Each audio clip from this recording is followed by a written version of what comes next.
Pamela Gay and Beth Johnson. Only on NowMedia Television.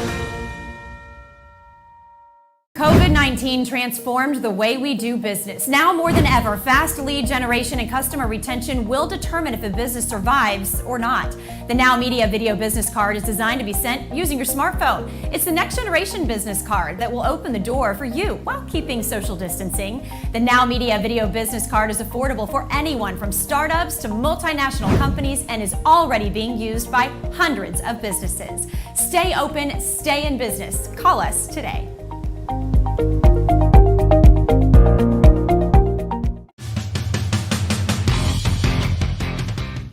Are you tired of calling several different moving companies and still wondering if your moving needs will be met with a company that is committed to the satisfaction of their clients? Can you really trust a random moving company you just looked up online? Hi, my name is Daudakan. I am Mr. President with Yo Move Moving and Storage. We are the experts in moving and storage business with over 15 years of moving experience. We know how to safely and easily take you from your current home or office to your new home and eliminate the stress of packing, shipping, delivery, storing, and moving to your new home. Additionally, at Your Move, we make sure our bids are complete with no hidden charges and fully explain every step of the moving process. Our job is to move you with ease and safety. Whether you're moving across the street or across state lines, Your Move will get you there. Give us a call at 281-988-9700.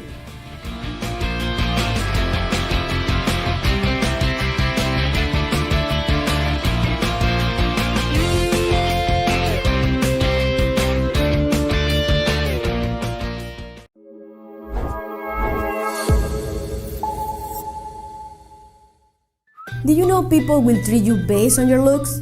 Are you tired of living a life with dietary restriction? Do you feel guilty every time you eat? Revenge can be sweet, especially if you don't gain weight. Hi, this is Karelis with Clean Meal. I love to eat delicious food and desserts without the guilt. Do you have diabetes? Do you have gluten allergies? Or maybe you are lactose intolerant? Clean Meals bring to your home incredible desserts with the best ingredients: sugar, gluten, and lactose-free, organic, and keto-friendly. Recover that energy that you long for. Fall in love with yourself and eat with no guilt. Clean Meal, delicious and healthy, because you become what you eat.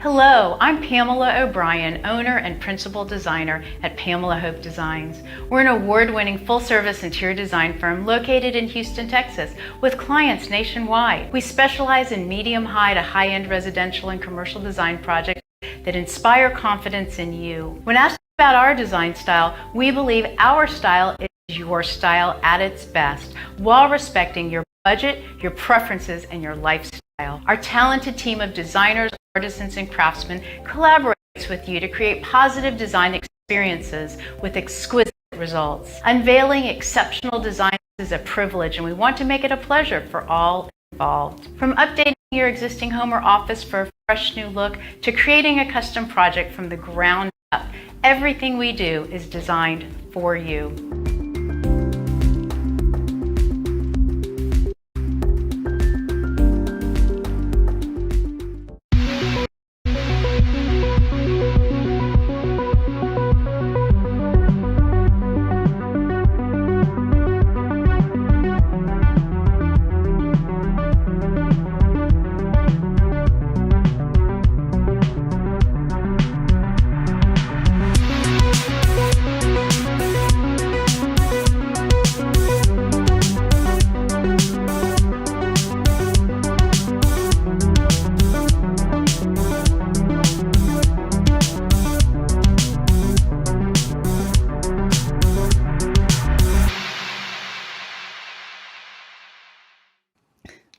Hello and welcome to The Daily Space. My name is Dr. Pamela Gay, and most weekdays the Cosmo Quest team is here putting science in your brain.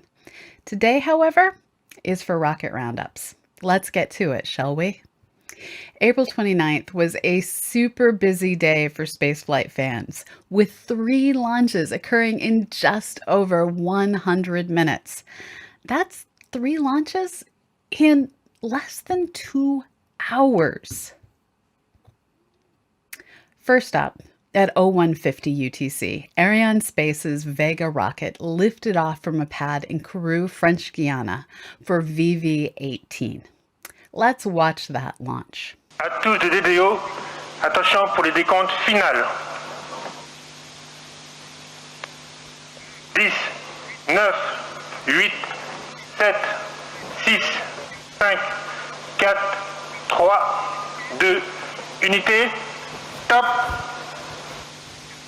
Allumage P80 et décollage V18.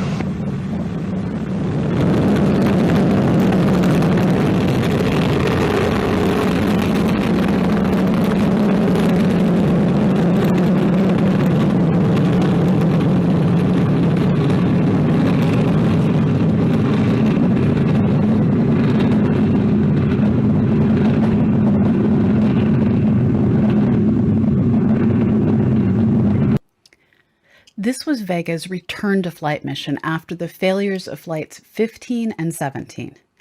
And no, we didn't skip a mission. Vega Flight 16 was successful. It just had the misfortune of being squished between 2 not-so-nominal launches. For a bit of history, Flight 15 failed in July 2019 due to a structural problem with the second stage. And Flight 17 failed in November 2020 because, and I can't make this up, someone reversed cables on the 4th stage's guidance system, resulting in the opposite of the intended maneuvers and the rocket spinning out of control. Now that I've talked to you about the reasons why this launch had a few people on edge, let's focus on the payloads. For this flight, everything was perfectly nominal. And Pleiades Neo 3, the primary spacecraft, was successfully inserted into orbit just under an hour after launch. After 2 more burns that took 101 minutes, 5 additional CubeSats separated from the 4th stage. Pleiades Neo 3 is the first of a constellation of high-resolution commercial imaging spacecraft. When the full constellation of 4 spacecraft is on orbit, it will allow for images to be taken of the same site twice a day, and the company will support requests for images to be processed 30 minutes after acquisition. The 5 CubeSat payloads include 2 AIS ship tracking satellites for Spire, a spectrum survey satellite for Aurora Insight, a satellite for the Norwegian Space Agency, and an Internet of Things satellite for Eutelsat. Did we mention that this is just launch 1 of 3 that got crammed into 100 minutes of space launch success? After the break, we're going to go in detail on Launch 2, the launch of the first module of China's new space station. Stay tuned, we'll be right back.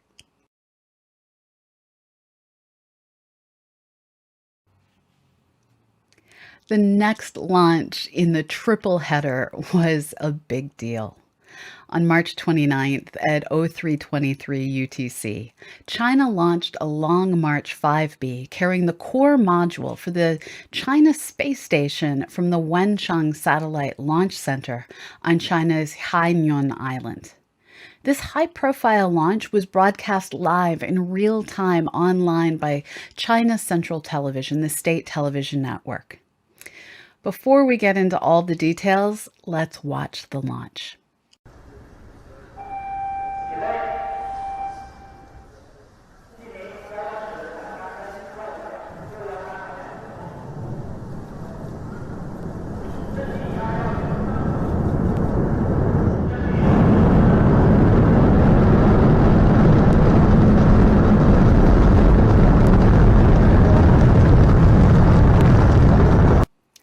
This was only the second launch for the Long March 5B. It first launched about a year ago. It's a bit different from the Long March 5, By omitting the second stage from the Long March 5, the Long March 5B can launch really massive objects into low Earth orbit, but no further. This also makes it a 1.5 stage rocket, like the Atlas rocket that launched the Mercury capsules into orbit back in the 1960s. Both the rocket core and boosters are ignited on the ground, and the boosters are jettisoned when they have used up their propellant. The rocket core stage goes all the way into orbit with that payload. The core module is named Tianhe, which literally translates to Harmony of the Heavens. The module is massive, weighing 22.5 metric tons, or 11,250 2-liter soda bottles worth of mass. And it completely filled the cavernous fairings of the Long March 5B. The space inside the fairing is 20.5 meters long and 5.2 meters wide.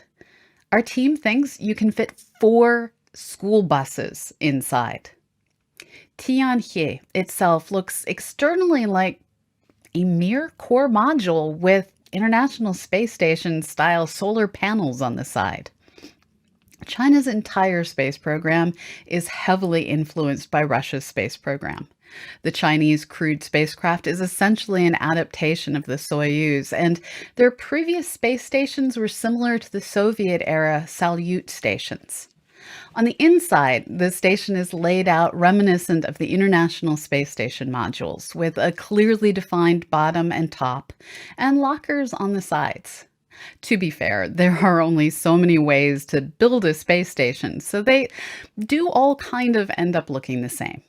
The Chinese station has 2 axial docking ports, one on each end, and 4 radial docking ports in a hub on the narrow end of the module. The docking ports resemble the International Space Station's International Docking System standard ports. These are just technical specifications that are freely available online for anyone to download. So you too can download a copy and build your own International Docking System port if you want.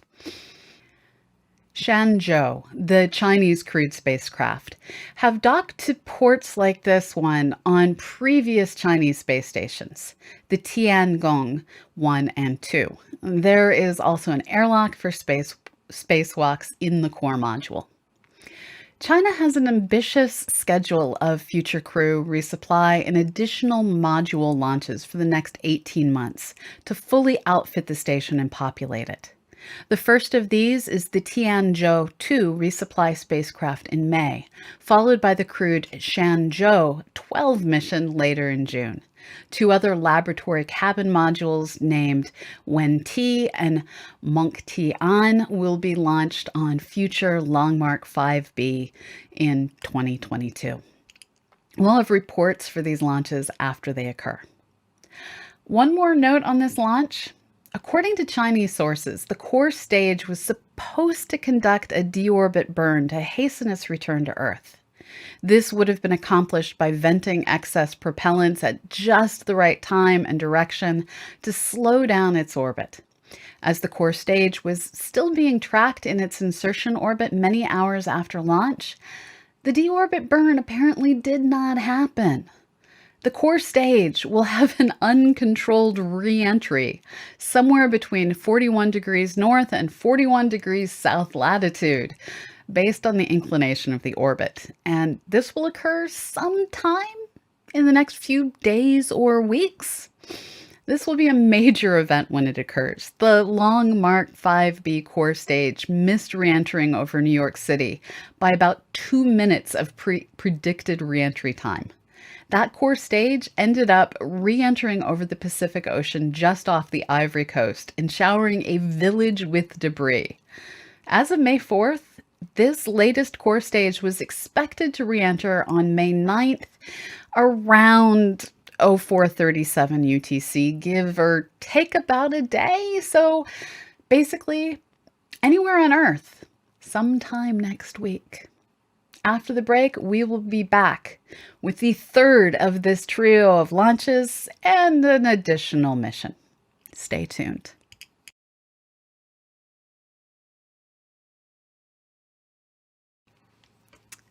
Finally, for the last launch of this triple header, we bring you SpaceX. On April 29th at 0344 UTC, SpaceX launched a Falcon 9 from Slick 40 at Cape Canaveral Space Force Station in Florida. This was launched with booster 1060, and it took another 60 Starlink satellites to orbit for the Starlink L-24 mission. This marks 1,505 Starlink version 1 satellites launched. So the first shell of the Starlink constellation is now complete. Let's take a look at the launch. Stage 1, press for flight. T-minus 15 seconds. Falcon 9 is configured for flight.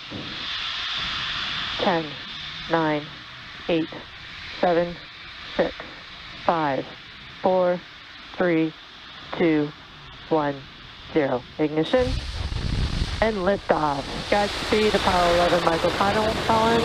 May the pursuit of exploration live on.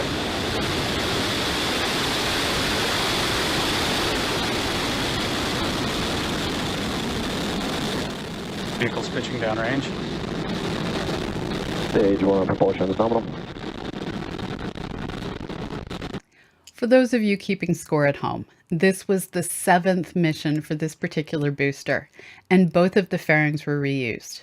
Booster 1060 successfully landed on the drone ship. Just read the instructions. And both fairings were recovered from the water and returned to port. For our last launch of the week, on April 30th at 0725 UTC, China launched another rocket, this time a Long March 4C rocket from the Tiantian Satellite Launch Center in northwestern China. On board was the Yaogan 34 mission. This was the first of a new series of remote sensing satellites, likely for military applications, as the generic name Yaogan translates to remote observing. The purpose of this specific Yaogan satellite was described as an optical remote sensing satellite, mainly used in territorial survey, urban planning, land right confirmation, road network design, crop yield estimation, disaster prevention, and mitigation, and other fields. This rocket is going to be a little bit busy. Finally, on May 2nd at 0237 UTC, Crew Dragon Resilience undocked from the International Space Station after 169 days in space. On board were Expedition 64 Crew 1 astronauts Michael Hopkins, Victor Glover, Soichi Noguchi, and Shannon Walker. Originally scheduled for April 28th, the undocking was pushed back several days due to bad weather in the recovery zone in the Gulf of Mexico just off the coast of the Florida Panhandle. On May 2nd, the undocking minus 6 hours weather briefing was good, and the crew suited up and boarded the capsule. Once the hooks on the SpaceX docking system were driven out, Crew Dragon Resilience performed a burn with its Draco thrusters to begin moving away from the docking port. Because the capsule departed during orbital night, each of the thruster burns was clearly visible on the NASA webcast. Once the Crew Dragon was safely away from the International Space Station, it performed 3 more burns using all of its thrusters to increase the rate of departure from the International Space Station. Then Resilience spent the next few orbits 10 kilometers below the International Space Station, preparing for the deorbit burn. This burn lasted 16 minutes and 23 seconds and set the capsule up for a precision landing just off the coast of Panama City, Florida. This image from the European Space Agency astronaut Thomas Pesquet, which is available on our website, dailyspace.org, was taken from the International Space Station. And the image shows the bright streak of Resilience re-entering the atmosphere in the Gulf of Mexico. Yes, folks, an astronaut caught an image of a capsule returning to Earth and lighting up the night. The NASA webcast used the infrared camera on a WB-57 aircraft to track the capsule through entry, drogue chute deploy, and main chute deploy. But it showed the trail of the capsule through re-entry all the way down to splashdown. Splashdown happened at 07:56 UTC, which was what some would call early morning and others would call middle of the night local time. Crew Dragon Resilience was quickly lifted out of the water in the pitch darkness and hoisted onto the deck of Go Navigator, the primary recovery vessel. First, a small boat headed to the capsule, and a specially trained crew member climbed on top of the just landed capsule and attached a lift harness. Right before the capsule was lifted out of the water, the specialist jumped into the water and was picked up by the small boat. This was the first night recovery of an American crewed spacecraft since the recovery of Apollo 8 in 1968. The 4 astronauts, Noguchi, Walker, Glover, and Hopkins, were all smiles and thumbs up after they disembarked the capsule. After a medical check in Go Navigator's onboard clinic, the crew members boarded a helicopter and were flown back to NASA Houston. Go Navigator and the capsule took the long way around to the tip of Florida to Port Canaveral's Poseidon Wharf. Because the Crew Dragon is still loaded with hazardous hypergolic fluid used in its Draco and Super Draco thrusters, the capsule is being taken to Poseidon Wharf rather than the usual North Cargo Pier, as Poseidon is more isolated in case anything goes wrong. Once unloaded from Go Navigator, Resilience will be taken to the Crew Dragon processing facility at Area 58 on Cape Canaveral Space Force Station to offload the hypergolic fuel and undergo further processing and preparation for its next trip to space. The capsule's next flight is already penciled in for no earlier than September 2021 on the Inspiration 4 mission, which will be the first all-civilian space mission. After the break, we will be back with no more launches. That was enough. Instead, we're going to bring you this week's space stats and a fact I am sure you will enjoy. Stay tuned.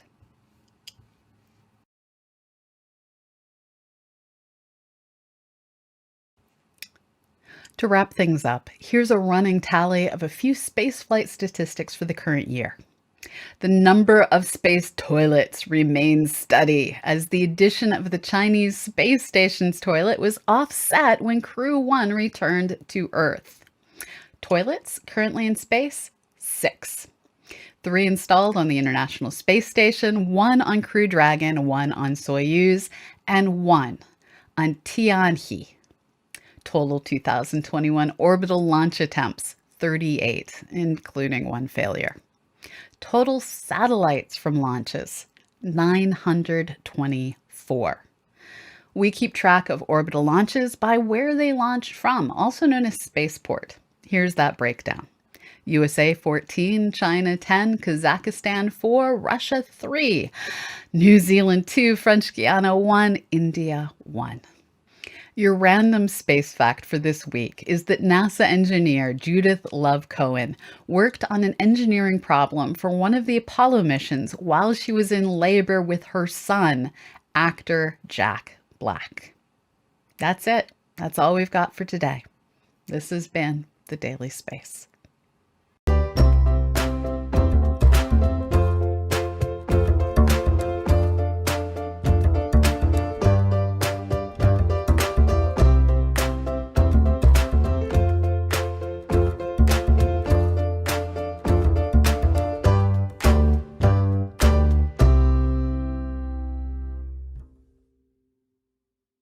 COVID-19 transformed the way we do business. Now more than ever, fast lead generation and customer retention will determine if a business survives or not.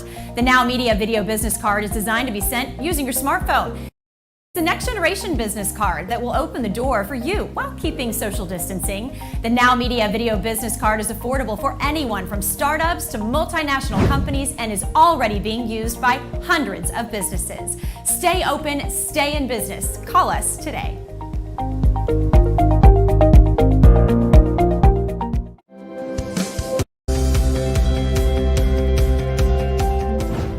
As a critical aspect of your operations, you need the right technology partner to provide you and your business the peace of mind of having reliable and efficient IT systems. In addition, with cyber threats, ransomware at an all-time high, adequate, continuous, and proactive data protection for your business is an absolute must. Hi, this is Roland Parker with Impress Computer Solutions. We are experts in tailored IT solutions and professional 24/7 IT support services. We proactively monitor, maintain, manage, and protect your IT and data assets. Additionally, we have the know-how and horsepower to do the correct procuring of any and all computer systems or software your company may need. Having the correct IT infrastructure and not being able to operate safely and correctly is very expensive and can eventually destroy growth. So take a decisive step and call me today for a complimentary consultation at 281-647-9977 for your unique IT needs.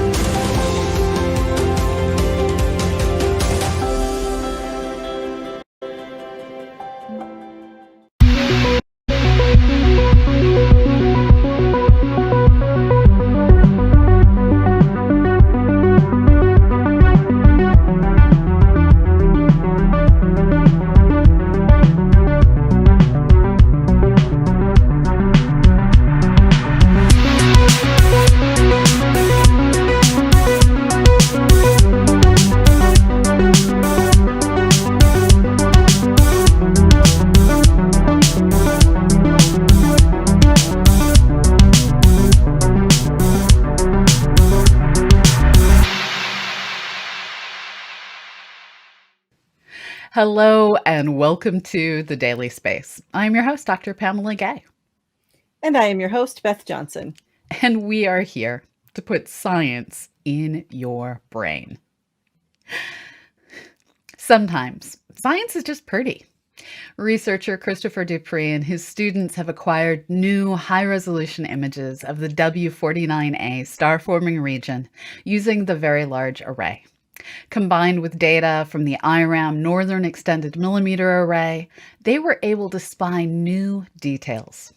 According to the paper published in the Astronomical Journal, these observations reveal new morphologies, new structures to the forming stars and their surroundings.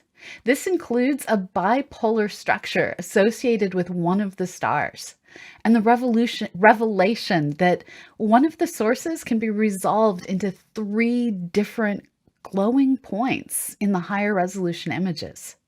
What all this means, that is for another paper and another day. For now, we encourage you to go to our website, dailyspace.org, and check out this image in full high-resolution glory. One of the awesome things about studying space and astronomy is the science can jump between being really darn pretty and really darn meaningful. Astronomy can answer, how did it start and how will it end? And with planetary science, we can look for, where might there be life? Before we found planets, it was good enough to say if a planet is in its star's habitable zone where water can be liquid, it could have life. But now that we are finding planets in that place, we'd like to be a bit more specific. Researcher Brendan Dyke and his team have taken inspiration from our own Earth as they look for the answer. And it turns out, it all comes down to the iron. According to Dyke, just because a rocky planet can have liquid water doesn't mean it does. Take a look right in our own solar system. Mars is also within the habitable zone, and although it once supported liquid water, it has long since dried up. Our findings show that if we know the amount of iron present in a planet's mantle, we can predict how thick its crust will be, and in turn, whether liquid water and an atmosphere may be present. It's a more precise way of identifying potential new Earth-like worlds than relying on their position in the habitable zone alone. Measuring the amount of iron in the mantle of a distant planet isn't something we can do today, but it may be possible in the future. JWST should open the door to exploring the chemistry of alien worlds, and here is to hoping that much delayed telescope someday flies and functions. One thing that always gets me about astronomy is that with proper technology, it is easier to observe planets orbiting other stars than to understand the effects of dust and magnetic fields on how we see and what we see beyond our galaxy. To be fair, it could just be that we already have the right telescopes to see alien planets, but we're only beginning to develop the tools to effectively study things like magnetic fields. This possibility is hinted at by new work led by James Chibuzi that uses the Meerkat radio telescope to look at a bright galaxy named MRC 0600-399. This galaxy is 600 million light years away in the merging galaxy cluster Abell 3376. This system has an active black hole in its core, and as material streams toward the black hole, it generates powerful magnetic fields that shoot particles out in jets like railguns.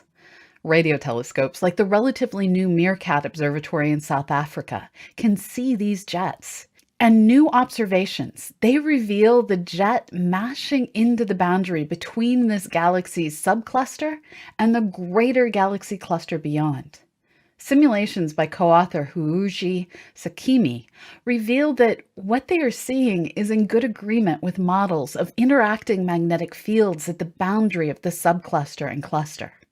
This arching magnetic field bends the jets, creating dramatic scythe-shaped structures. Meerkat is a precursor system to the planned square-kilometer array. And with that future telescope, maybe understanding magnetic fields will get a bit easier. As much as we may know about our universe, there is even more that we know that we don't know. Gamma ray bursts, the random flashes of some distant something we think are associated with supernovae, these fall into the category of things we know we don't fully understand, and every piece of data we can get is gladly welcome. As Pamela has experienced, if you're using a telescope that might be able to see the optical counterpoint to a gamma ray burst, you may get asked to stop what you're doing and move that telescope to look for that brief optical afterglow. For one telescope, however, no repointing was required. The TESS spacecraft just happened to be looking for planets in the part of the sky where a distant gamma ray burst was spotted by the Swift-BAT satellite. That is an awesome name. Normally, this telescope can look for afterglows on its own, but with its super wide field of view and a photobombing moon, this time it couldn't. The lucky coincidence that TESS and its smaller field of view were looking in just the right place meant that data was collected. The optical afterglow was at its brightest 1,000 to 2,600 seconds after the gamma rays were spotted, and within 7,000 seconds, that glow had faded beyond TESS's ability to see.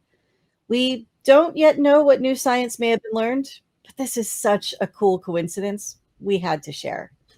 After the break, we'll be back to talk about more things that go flare and flash in the night.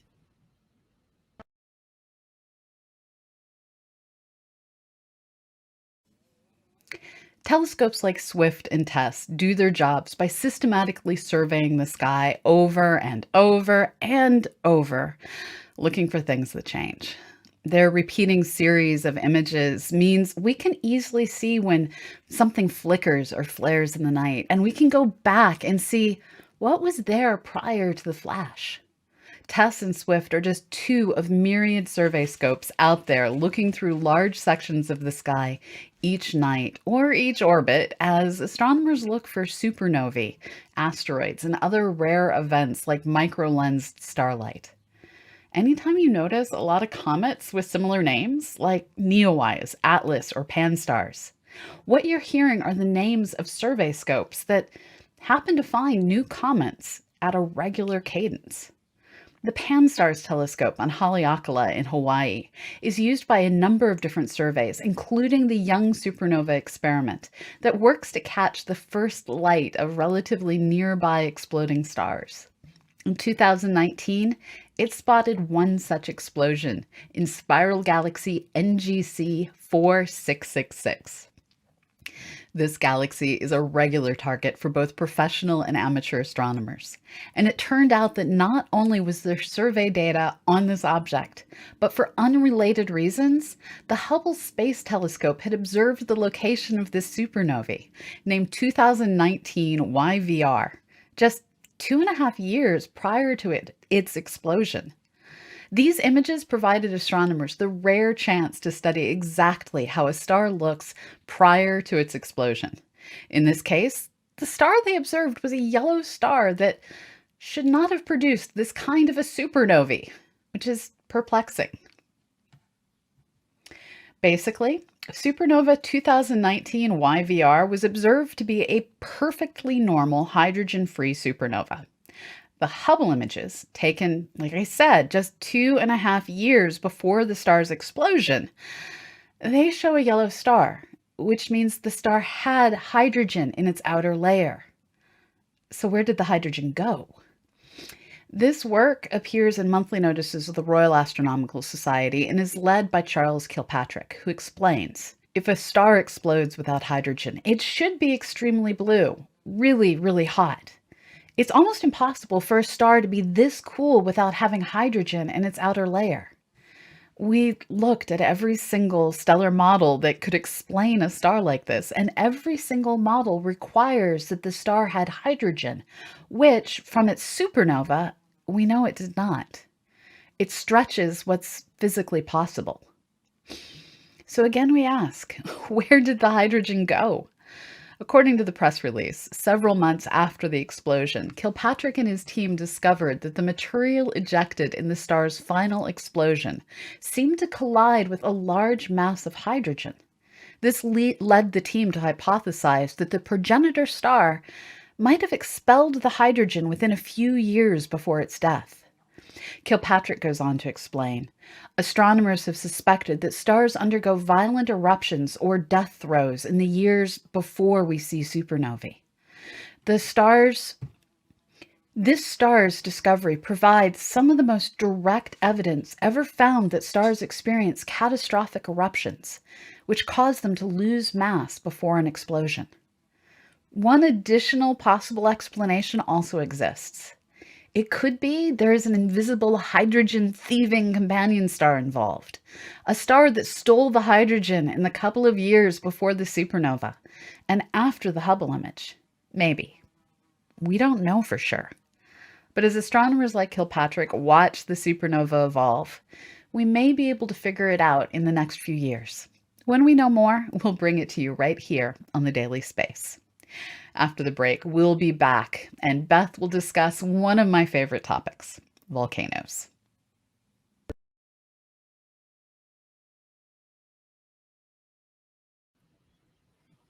We are, as everyone should know by now, huge volcano stands. And the last month has been amazing for all the volcano watchers around the world.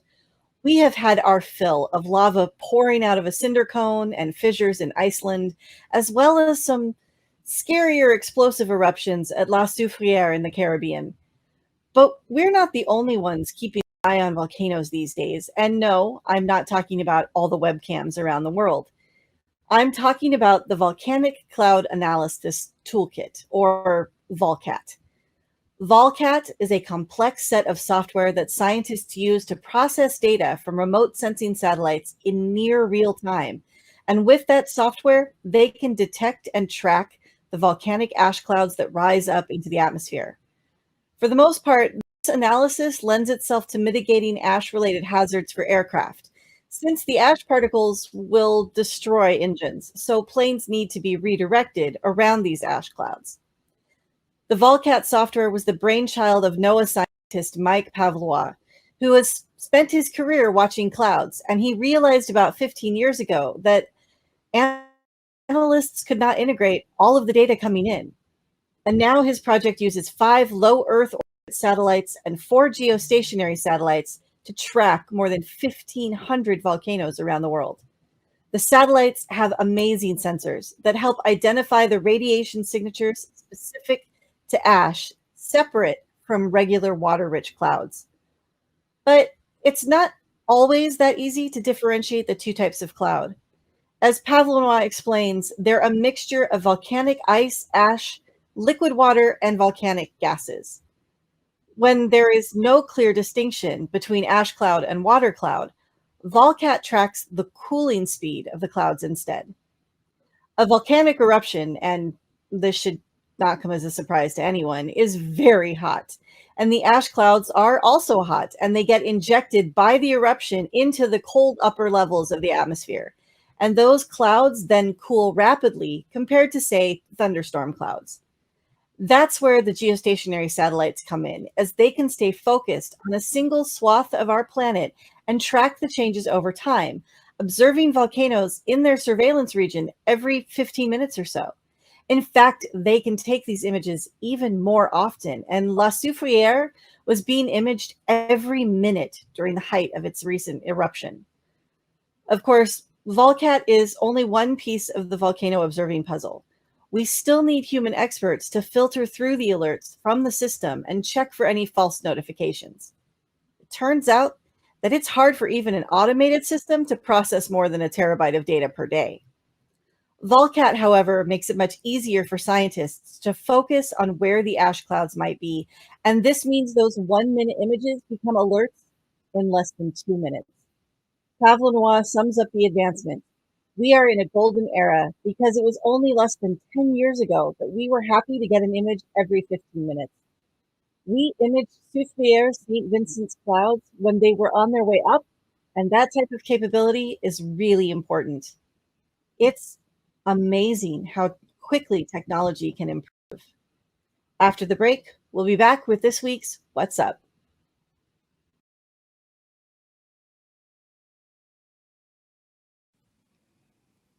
For you morning people out there, right now the moon is rising as a narrow crescent just before the dawn.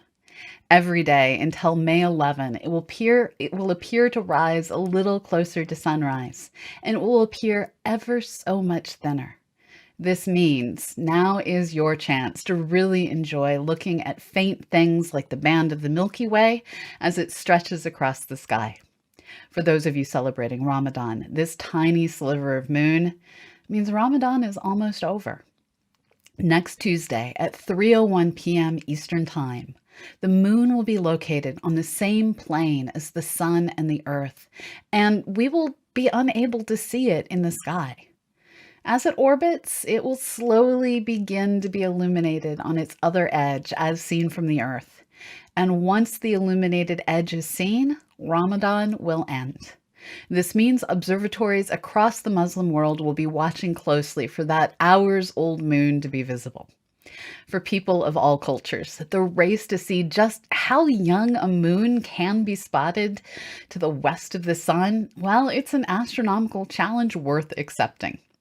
To see it, you have to point your binoculars, your telescopes, your eyes during the day at the spot the moon should be located and make out the faint crescent against the bright blue sky. I personally have never seen a moon younger than about a day, but in 2002, Mohsen Mirsarad spotted an 11-hour, 40-minute-old moon on September 7th. He was using binoculars and he set a new record.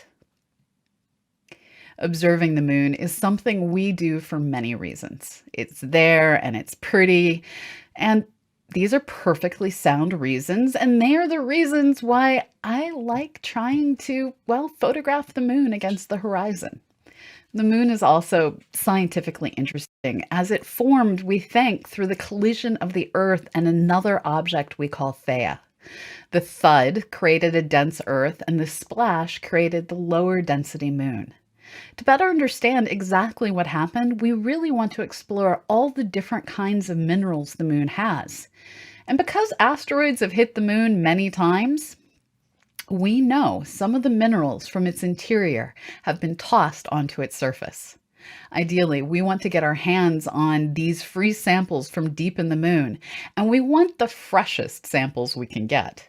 This means sending rovers, or humans, to the Schrödinger Basin, the youngest basin on the moon. In preparation for future exploration, Ellen Wysplinski and a team of students pored over lunar images of the lunar South Pole Aitken crater and Schrödinger Basin to map the minerals we most want to sample and understand. According to Soplinsky, when the Schrödinger Basin was formed, some of these lithographies, the general physical characteristics of the rocks, may have been uplifted from very deep below the lunar surface. Many of these rock types are exposed at the surface in multi-kilometer long exposures of rock outcrops in Schrödinger's peak ring, an inner ring of uplifted rocks that form the basin. Along with mapping the minerals, the team also mapped out 3 potential paths for future rovers, or maybe even humans, to explore. Now, with these maps in hand, we just need to land more robotic or biologic explorers on the moon. This has been the Daily Space. You can find more information on all our stories, including images, at dailyspace.org. As always, we're here thanks to the donations of people like you. If you like our content, please consider joining our Patreon community at patreon.com/CosmoQuestX.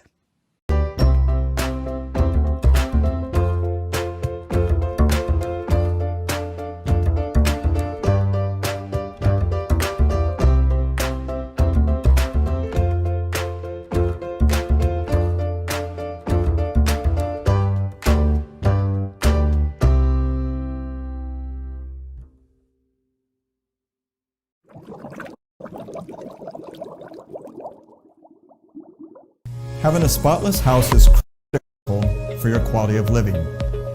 Hi, this is Kevin Thury with WashPros.us. At WashPros, we are locally owned and operated, servicing Central Houston, Austin, and Dallas. We are fully insured. We offer annual, semi-annual, and quarterly cleanings. We recognize that needs change and Mother Nature keeps us on our toes. Just know we are happy to help. We use eco-friendly products and a purified water cleaning system for a spotless shine. We service HOAs, the property managers, investment firms, and you, the homeowner.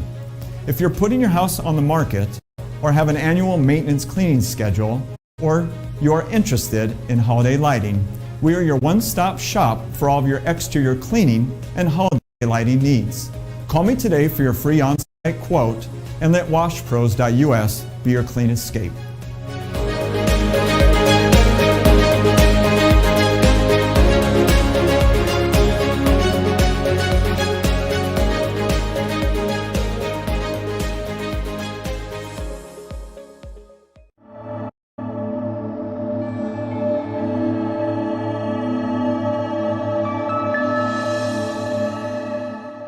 Managing your property can take the time out of your daily life, where property owners and landlords can turn to an experienced and trustworthy property management company to take the stress out of renting. Elda Management Services can make all the difference in renting a home, whether you are a landlord or a homeowner living in the U.S. or overseas.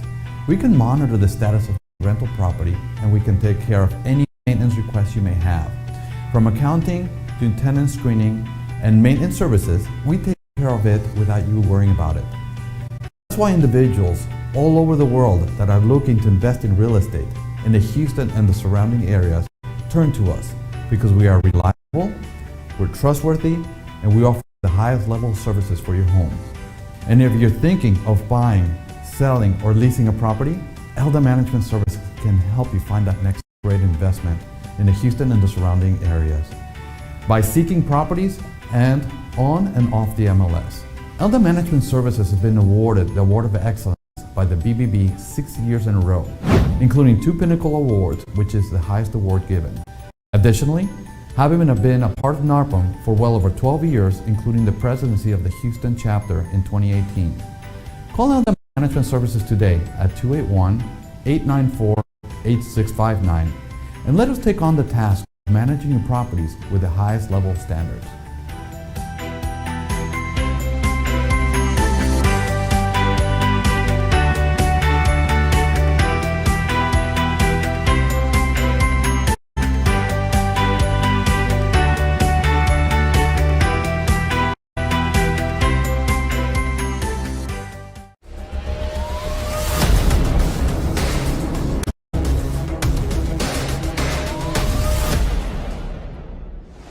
Hi, I'm Dwayne Saunders, owner of Genuine Automotive and Diesel.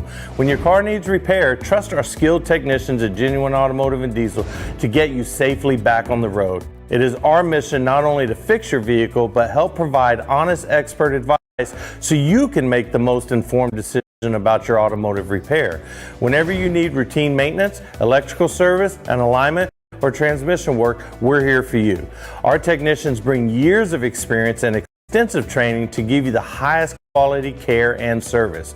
We listen carefully to all our customers' needs so we can meet your repair goals and budget. At Genuine Automotive and Diesel, customer loyalty and trust is our top priority. That's why we work hard every day to create an exceptional experience that will bring you back. So the next time you've got car trouble, give us a call at 512-410-2599 or stop in and see us in our North Austin location.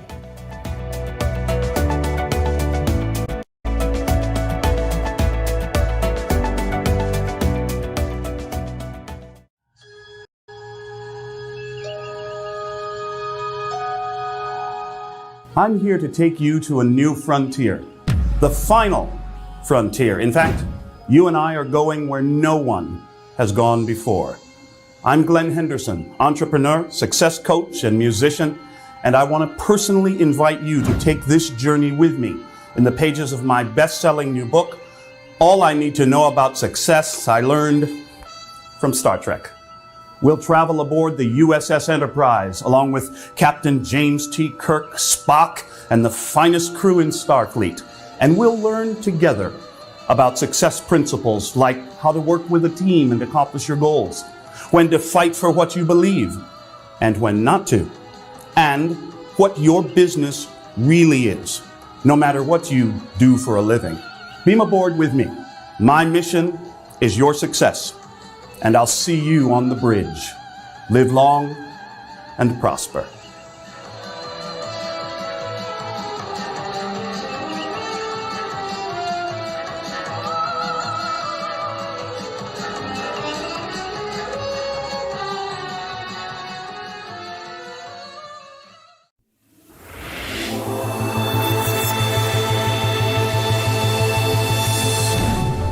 Technology is one of the most critical aspects of business operations. That's why you need the right technology partner to provide you with the peace of mind of having reliable, efficient IT systems and adequate data protection for your business. At CMIT Solutions of Northwest Houston Suburbs, we provide managed, tailored IT solutions and professional 24/7 IT support services. We proactively monitor, maintain, and manage and protect your IT and data assets. We take care of your IT so that you don't have to worry about it. With our unique local and remote services model, we not only service our local Houston and Northwest Houston suburbs, but also locations all over the U.S. with the help of the CMIT network, the nation's #1 trusted network of more than 240 CMIT Solutions offices. We are a full-service IT firm proactively fixing potential mishaps before they occur, promptly taking care of your IT frustrations so that you can focus on your core work that enables your growth of your business. Call me today at 281-374-0006 to schedule a consultation or to solve any unique IT needs.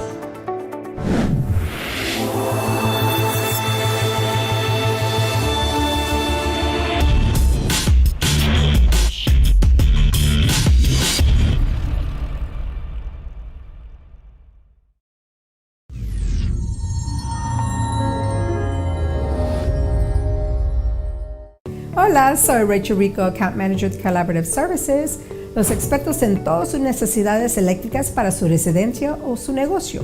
Es muy importante que sepa que los cableados eléctricos defectuosos son muy peligrosos, ya que pueden dañar todos los aparatos eléctricos en su hogar y en casos extremos pueden generar incendios.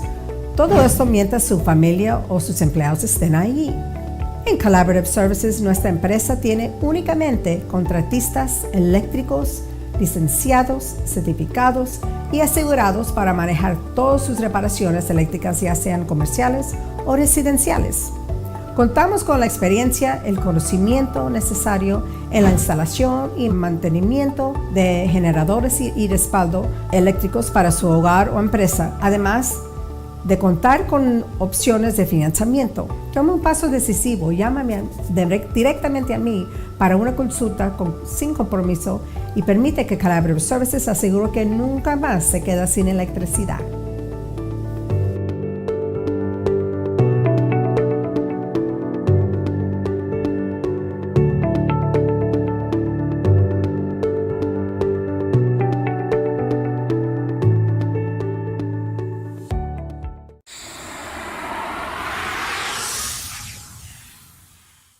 Did you know your clients will decide to do business with you and your company within 15 seconds of browsing your website, your social media, and your digital footprint? In addition, your company's reviews will play a major role in client retention and future referrals. Hi, I'm Mike Moran with Digital Dimensions, a WSI agency. We use the latest digital marketing expertise, technology, tools to meet all your company's online marketing challenges. Digital Dimensions is your one-stop solution for social media and content marketing to website rankings and everything in between. Additionally, we have the know-how, knowledge of current trends, and effective SEO technologies, as well as cutting-edge tools to bring leads fast and effectively. Most importantly, we deliver innovative digital marketing strategies customized to your company's exact needs. Take a decisive step. Combine our powerful tools with your company's products and services and increase your revenue now.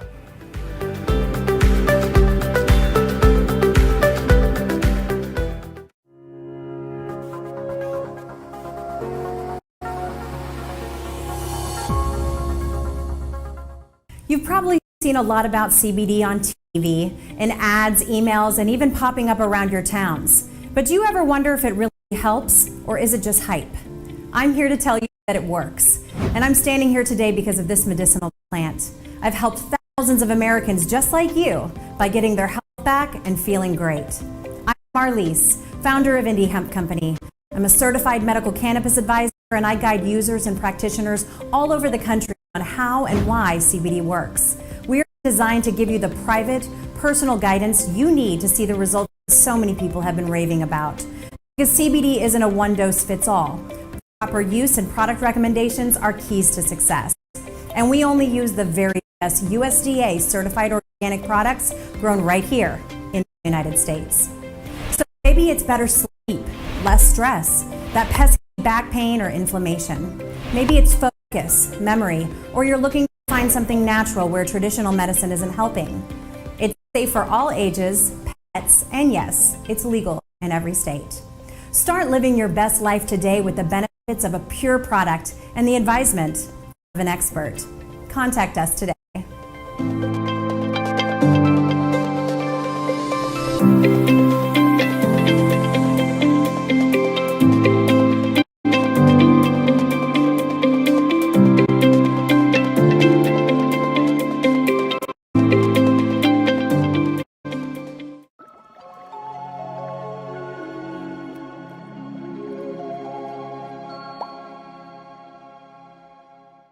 ¿Sabía usted que la causa más común de bancarrota en pacientes hispanos en los Estados Unidos son los cargos de hospitales durante una emergencia?